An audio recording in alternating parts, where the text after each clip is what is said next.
This world is a bizarre planet. Evil lurks at every corner. Welcome to Paranormal Observer. Story number 1. My creepy true ghost story, submitted by That Brayton. I was about 9 at the time, and I was living in a double wide trailer. My mom had just started to let me stay home alone since my grandparents lived just next door. It wasn't very late at night, about 9ish, and my mom was due home from work. I was curled up on the couch with my dog.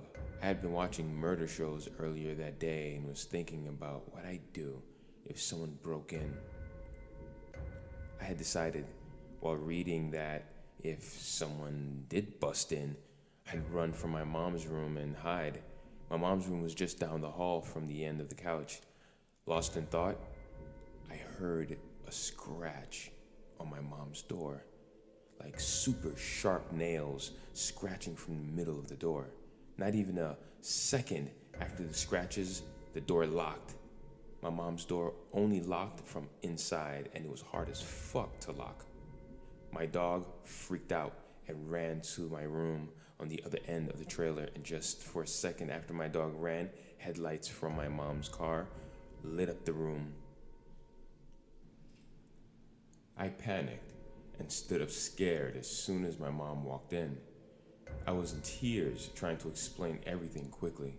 My mom ran to the door thinking someone broke in and she couldn't get the door open. Eventually, she busted it down, and when we went into the room, it was pitch black and freezing cold.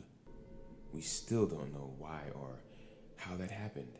However, we have moved back to the land after 2 years with a new trailer. We've lived here for a month without anything happening yet. Update, September 12th, 2015. Some weird shit has happened. For starters, at 3 a.m. about a month after writing this, we got a visitor. It woke my mother up, and she told me about it the next morning. At 3, someone was beating at the door frantically. My mom said the door was being hit so hard that the door frame was rattling.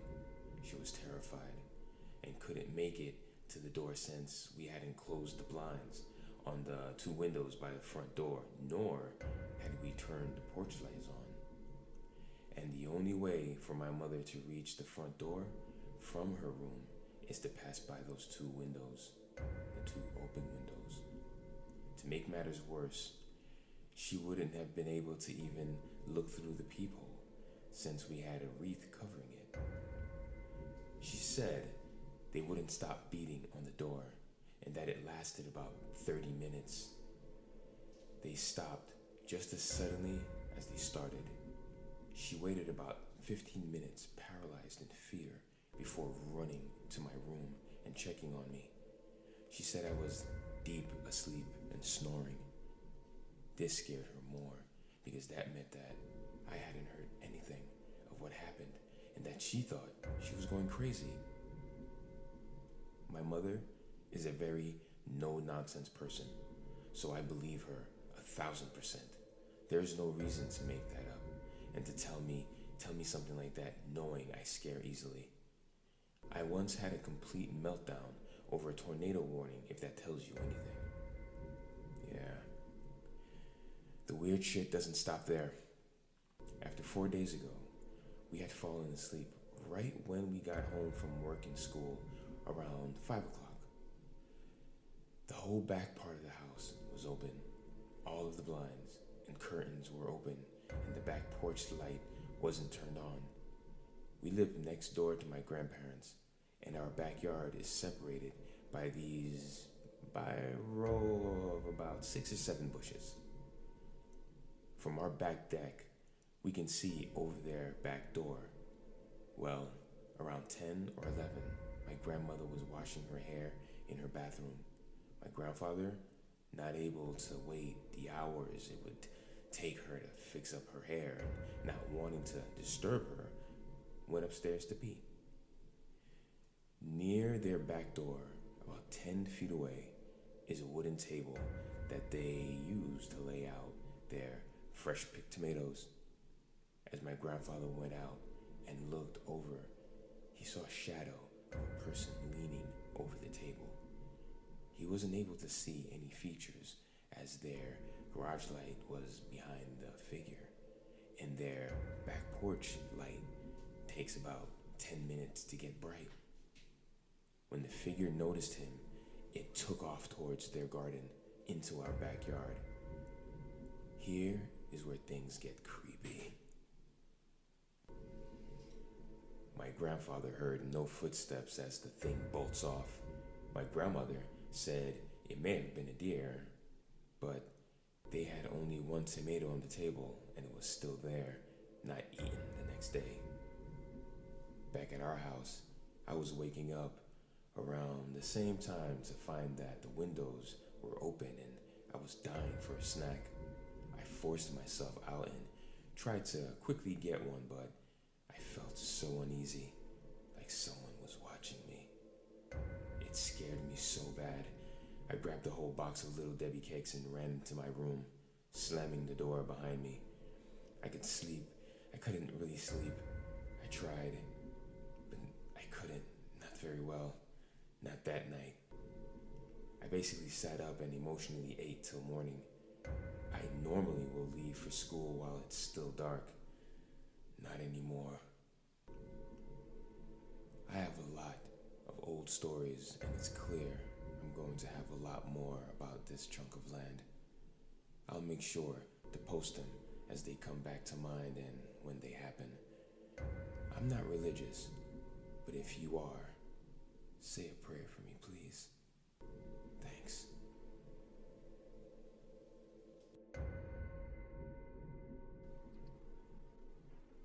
Story number 2.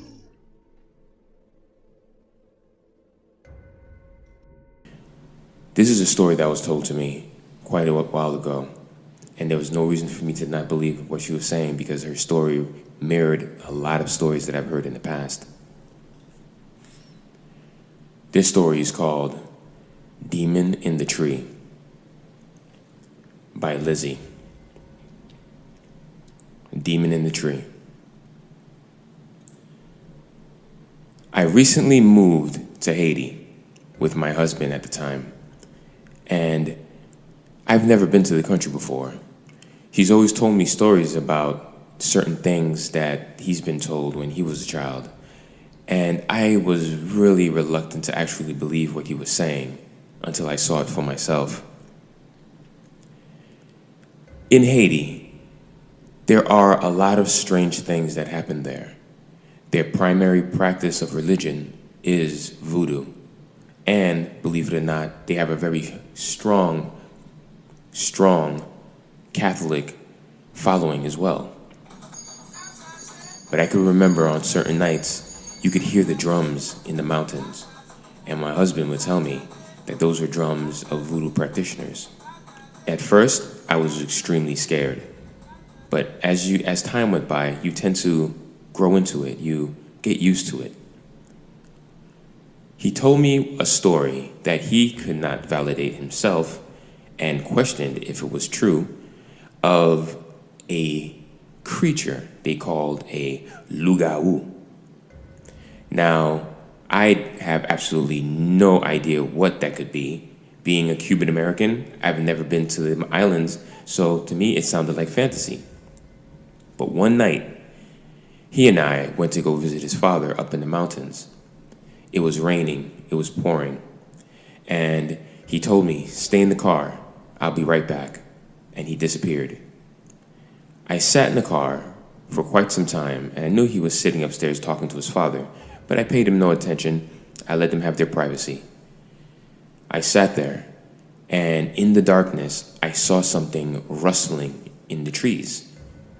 I don't know what made me do this, but I got out of the car. And as I got out of the car, I looked up into the tree, and there it was. I saw it. It looked like a small little man, hunched over, sitting in the middle of the tree with red beady eyes looking right at me the whole time. It sent chills up and down my spine. I was never more afraid in my life. I was hoping my husband would come down quickly, but I knew he wasn't going to do that, being that he was talking to his father. The rain continued, and this creature just stood there in the tree. I thought he was a little man, but then this is when everything went south. He growled at me. His eyes blazed red, and before I knew it, what sprouted out from his back were huge bat-like wings. I ran into the car, locked the doors, and right when I locked the doors, I could see it still perched in the tree, and it jumped out of the tree into the valley, spreading its wings, flames following it from behind. It dipped into the valley and swung high up into the sky, only to disappear. I was never so afraid in my life. Then, the moment when it left, that's when my husband decided to show up. I tried to tell him what I saw. He really didn't believe me at first, but then again, he had no reason not to. How could I describe such a creature if I've never seen it before? And as I was describing it, our driver was listening to us, and he said, "What you saw was a lugau." I've never seen anything quite like that ever since. And to be honest with you, I hope I never do again. This was Paranormal Observer. Thanks for listening. If you enjoyed these stories, like us, share us, and subscribe. For more stories in the future, hit the notification button so you can be alerted. Pleasant dreams.